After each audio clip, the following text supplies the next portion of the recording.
পাকিস্তানের প্রতিরক্ষা মন্ত্রী খাজা আসিফ বলেছেন, ভারতীয় সেনা প্রধানের সাম্প্রতিক মন্তব্যকে হালকাভাবে নেয়ার কোনো সুযোগ নেই। ভারত চাইলে সীমান্ত পেরিয়ে অভিযান চালাতে পারে এমন আশঙ্কাও প্রকাশ করেছেন তিনি। মঙ্গলবার 18 নভেম্বর সামা টিভির নাদিম মালিক লাইভ অনুষ্ঠানে কথা বলতে গিয়ে তিনি এই মন্তব্য করেন। খাজা আসিফ দাবি করেন, আফগানিস্তান সীমান্ত অতিক্রম করে সন্ত্রাসী অনুপ্রবেশ অব্যাহত রয়েছে এবং এতে ভারতের প্রত্যক্ষ ভূমিকা আছে। তার মতে, সৌদি আরব, সংযুক্ত আরব আমিরাত, ইরান, চীন এমন অনেক রাষ্ট্রই পাকিস্তানের সীমান্ত হামলা বন্ধ দেখতে চায়।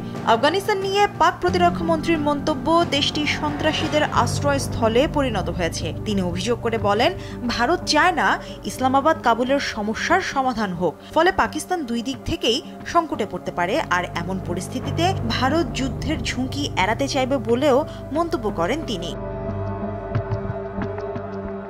এ সময় খাজা আসিফ ভারতকে অতীতের লজ্জাজনক অভিজ্ঞতার কথাও মনে করিয়ে দেন। তার দাবি, পাকিস্তান ভারতের ওপর ভরসা করতে পারে না, সীমান্তে হামলার সম্ভাবনাও উড়িয়ে দেয়া যায় না।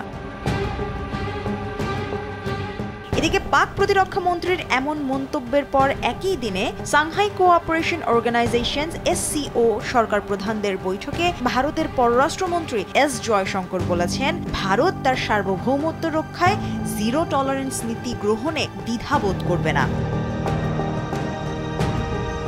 একই দিনে দুই দেশের গুরুত্বপূর্ণ মন্ত্রীদের পাল্টাপাল্টি বক্তব্যের ফলে পরিস্থিতি উত্তপ্ত হতে শুরু করেছে।